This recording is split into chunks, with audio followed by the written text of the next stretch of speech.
Vespa स्कुटीको half engine बनाउन गइरहेका छौँ र आजको भेस्पा इन्जिन फिट भइसकेको छ, सबै सेट भइसक्यो। अब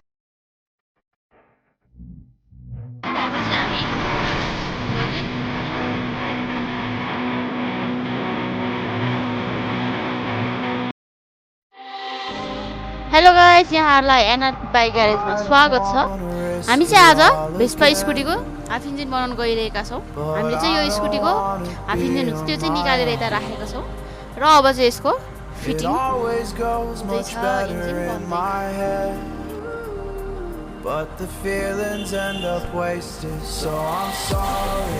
यो चाहिँ भेलाइलसिल हो। भेलाइलसिल चाहिँ अरू बाइक स्कुटीहरूको भन्दा चाहिँ भेस्पाको चाहिँ अलिक छुट्टै प्रकारको हुन्छ। हेर्दै जानु होला, हामी चाहिँ भेल फिट गर्दैछौँ यहाँ चाहिँ। अब चाहिँ यसको चाहिँ 3टा भेल हुन्छ। यो चाहिँ आउट भेल हो, यो चाहिँ इन भेल हो। यसको चाहिँ एउटा आउट भेल र 2टा चाहिँ इन भेल हुन्छ। हाम्रो चाहिँ 3टै भेल चाहिँ सेट भइसकेको छ। यो चाहिँ केम छाप हो। अब चाहिँ हामी केम छाप राख्दैछौँ। यसको यो चाहिँ रोकर हो, रोकर चाहिँ सेट हुँदैछ, रोकर फिटिङ हुँदैछ। यो चाहिँ डबल रोकर हो, यो चाहिँ सिङ्गल वाला हो। केम छाप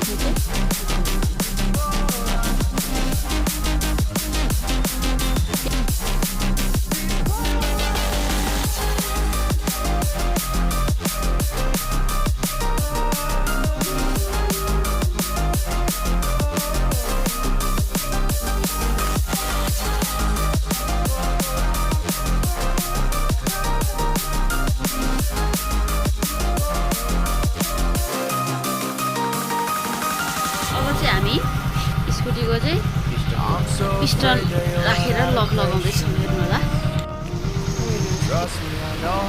सिलिकन सिलिन्ड हो। यो चाहिँ हामीले यसरी इन्जिन बनाउँदाखेरि चाहिँ यसमा युज गर्न सक्छौँ, जसको कारणले चाहिँ हाम्रो इन्जिन लिक हुने इन्जिनमा हेर्नु होला। अब चाहिँ हामी चाहिँ यो पिस्टन ब्लक राख्दैछौँ।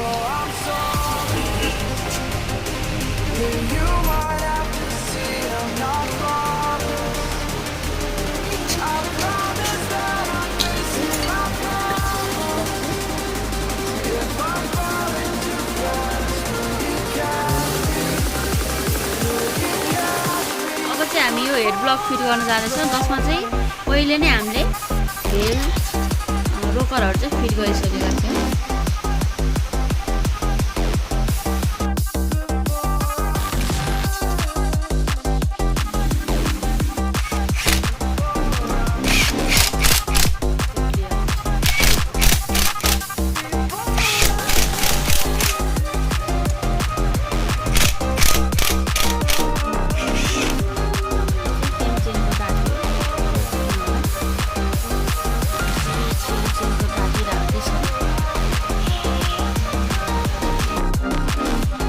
टाइमिङ मिलाउनु पर्ने हुन्छ।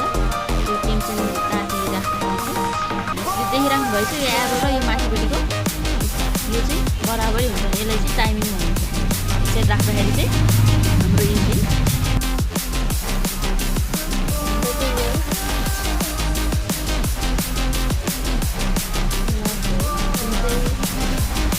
यो तातेलाई चाहिँ अड्काउने काम गर्छ।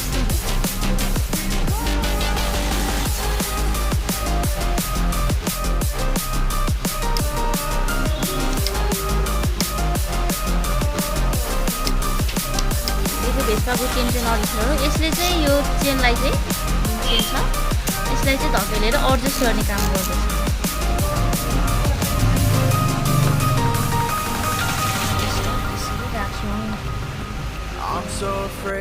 हाम्रो चाहिँ इन्जिन चाहिँ फिट भइसकेको छ। हेर्नु होला, अब चाहिँ हामी यो इन्जिनको कभरहरू फिट गर्दैछौँ। हाम्रो चाहिँ इन्जिन फिट भइसकेको छ, सबै सेट भइसक्यो। अब चाहिँ हामी यो हेड कभर राख्दैछौँ।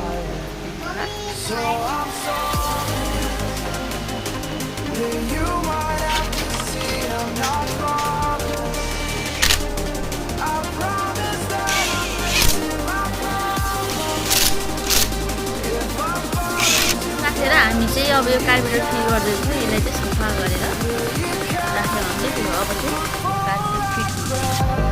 अहिले हाम्रो स्कुटी चाहिँ हाफ इन्जिन फिट भइसकेको छ, सबै फिट भइसक्यो, बाहिर कभरहरू पनि। ल हेरौँ है त अब यसको आवाज